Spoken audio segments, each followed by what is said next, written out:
नमस्कार, मैं गौतम गुलाल। आप देख रहे हैं रिपोर्टिंग टाइम्स न्यूज।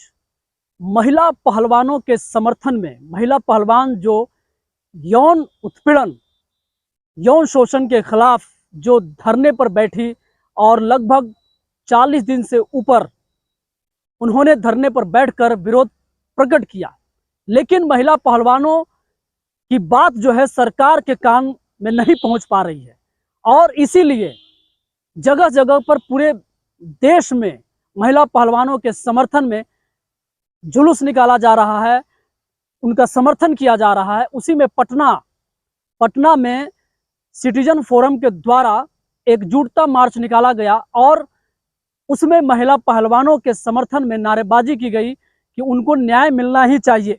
और भाजपा के सांसद ब्रजभूषण शरण सिंह के खिलाफ यहाँ पर लोगों ने नारेबाजी किया और ये भी मांग किया कि ब्रजभूषण शरण सिंह को जल्द से जल्द गिरफ्तार कर सजा दिया जाए, क्योंकि महिला पहलवान लगातार ब्रजभूषण शरण सिंह पर यह आरोप लगा रही है कि उन्होंने यौन शोषण किया है और पॉक्सो एक्ट के तहत भी उन पर आरोप लगाया गया है और मामला भी दर्ज है, लेकिन फिर भी गिरफ्तारी क्यों नहीं हो रही है। इस पर पटना में भी विरोध प्रदर्शन देखने को मिला और यहाँ के नागरिकों ने ब्रजभूषण शरण सिंह के खिलाफ नारेबाजी की और उन पर क्या बोला मैं आपको दिखाता हूँ। तो चलिए हम आपको दिखाते हैं कि यहाँ के नागरिकों ने क्या कहा।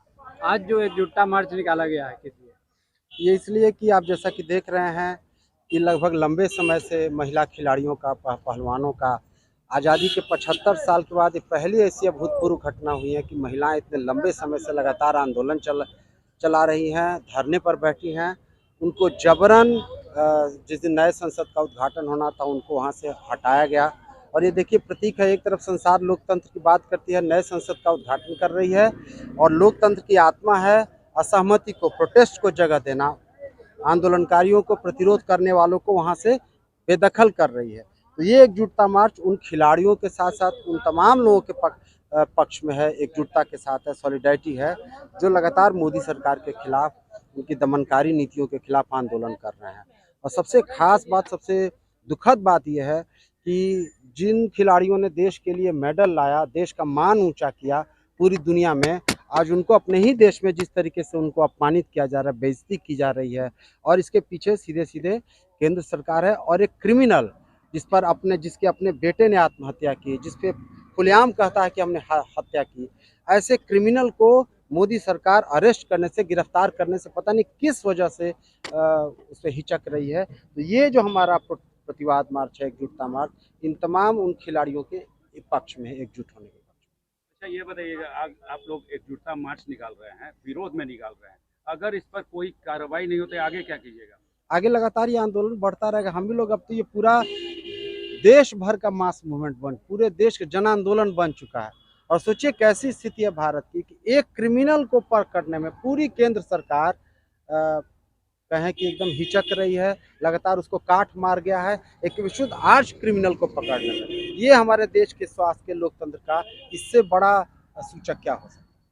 अगर यह आंदोलन नहीं हुआ होता, किसान का आंदोलन नहीं हुआ होता, इन लोगों का आंदोलन आज 30-35 दिन से ऊपर ये हड़ताल पर बैठे हुए थे और इनका चूंकि देशव्यापी असर था, ये आंदोलन का ही असर है कि आज अमित शाह इनको रात के अंधेरे में बातचीत करने के लिए बुलाया, आज अनुराग ठाकुर इनको बुलाए हैं बात करने के लिए। तो ये तो इनकी जीत है कि पिछले कितने दिनों से, लगभग 1.5 महीने से हमारे इस देश की महत्वपूर्ण बेटियां जो गोल्ड मेडल लेकर आई हैं, पहलवान बेटियां, उनका किस तरह से अपमान किया जा रहा है। जब वो मेडल लेके आती हैं तो हमारी मोदी सरकार, हमारे माननीय प्रधानमंत्री उनको बुलाते हैं, बड़ी बड़ी बातें कहते हैं और बेटियों का नारा देते हैं, बेटी बचाओ बेटी पढ़ाओ का। एक तरफ ये नारा चलता है और दूसरी तरफ उन्हीं बेटियों का जब यौन शोषण होता है तो वो चुप्पी लगाकर सेल्फी खिंचवा रहे हैं, लगातार कपड़े बदल रहे हैं और एक शब्द भी नहीं बोल रहे हैं। ये बहुत ही शर्मनाक बात है इस देश के लिए, जो देश से बाहर जाकर के इतनी बड़ी बड़ी बातें कहते हैं, वो देश के अंदर हमारे माननीय प्रधानमंत्री एक शब्द नहीं बोल रहे हैं और अपने सांसद ब्रजभूषण शरण सिंह को बचाने के लिए जो भी हथकंडे अपनाए जा सकते हैं वो अपना रहे हैं। लेकिन इस अन्याय पर या इस यौन शोषण जो उसने किया है, अरे यौन शोषण आज जो सामने आया है प्रकाश में, ये यौन शोषण पहले से हो रहा था, लेकिन ये महिला पहलवान सहते सहते सहते एक सीमा आ गई जहाँ पर ये विस्फोट होकर के फूट गया है।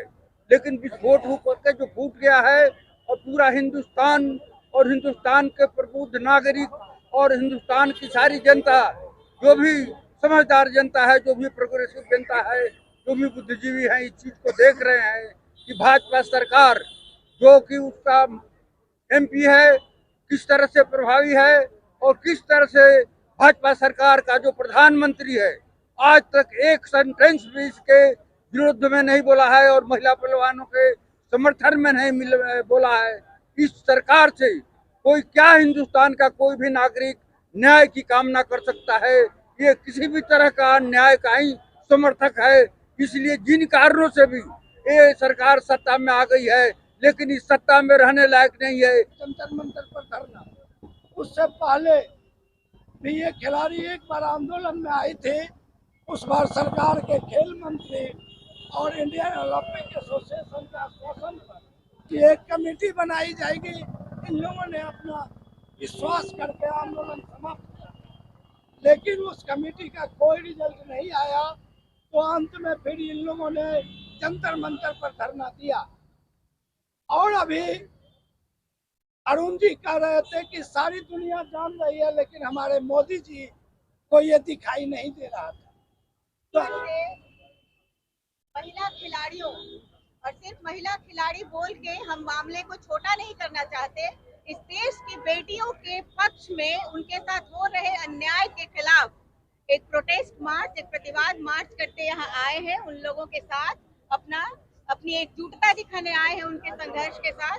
पूरे देश ने 28 तारीख को जो नजारा देखा कि एक तरफ संसद का उद्घाटन हो रहा था और उसमें वो आदमी सम्मानित ढंग से घूम रहा था, हंस रहा था, या हम कहें कि अट्टहास कर रहा था, वो था ब्रजभूषण सिंह। और दूसरी तरफ जो महिला पहलवान थी उनको सड़क पर घसीटा जा रहा था। वो सारा वीडियो है, सब लोगों के पास है और वो पूरे देश ने देखा है, पूरी दुनिया ने देखा है, लेकिन प्रधानमंत्री ने नहीं देखा है। और प्रधानमंत्री के जो लଗୁए भगवे हैं उन लोगों ने नहीं देखा है। और उनका जो एजेंडा है इस देश को पूरी तरह से हिटलर के रास्ते पर ले जाने की, इस देश को हमारे जो जनतांत्रिक अधिकार हैं सबको जो कुचलने की बात है, वो उस बूट जो उसके शरीर पर, उसके गले पर लगाया गया था साक्षी मलिक के साथ और दूसरे फोगाट के साथ, जिस तरह की घटना हुई है, वो आने वाले कल की तस्वीर है कि जब इस देश के ऐसे पहलवान जिन्होंने हमारा परचम विदेश में उड़ाया, हमारे देश का झंडा, उसने हमारा नाम रोशन किया, उनके साथ जब इस तरह की घटना हो सकती है तो यहाँ के आम लोगों के साथ क्या होगा, ये आने वाले कल की तस्वीर है। और हमने देखा है कि किस तरह से आज देश किस रूप में हमारा जो इंफ्रास्ट्रक्चर है वो गिर रहा है, टूट रहा है, और कुछ लुटेरे हैं जो बैठ करके देश को लूट रहे हैं। ये जो लोग हैं, ये जो गद्दी पर बैठे हुए लोग हैं, दरअसल इनकी कोई हैसियत नहीं है। ये जो चंद यहाँ के बड़े पूंजीपति हैं उनके इशारे पर ये काम कर रहे हैं और पूरी तरह से हमारे जनतांत्रिक अधिकारों को कुचल रहे हैं। इसलिए ये लड़ाई जो महिला पहलवान लड़ रही हैं, वो लड़ाई सिर्फ उनकी लड़ाई नहीं है, बल्कि देश के करोड़ों जनतंत्र प्रेमियों की लड़ाई है, आर पार की लड़ाई है।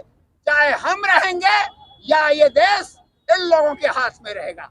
धन्यवाद। जिस तरीके से जो अपराधी था ब्रजभूषण शरण सिंह उसको हमारी केंद्र की सरकार ने गेस्ट के रूप में संसद भवन के अंदर बैठा के रखा। वो फोटो खिंचवा रहे हैं और दूसरी तरफ पहलवान बेटियों को दिल्ली पुलिस के द्वारा जिस तरीके से पुलिस अपनी बूटों से उनको रौंद रही है, एक एक महिला खिलाड़ियों के ऊपर 25-30 पुलिस को लगाया गया। खिंचातानी उनको किस तरह से दिल्ली की सड़कों पर उनको घसीटा गया, ये बहुत ही शर्मनाक घटना है। तो जैसा कि आपने देखा कि बृजभूषण शरण सिंह के खिलाफ पटना में भी विरोध प्रदर्शन हुआ और यहाँ पर भी नारेबाजी हुई। तो अगर आपको हमारा वीडियो अच्छा लगा हो तो हमारे चैनल को सब्सक्राइब करें, हमारे फेसबुक पेज को फॉलो करें। धन्यवाद।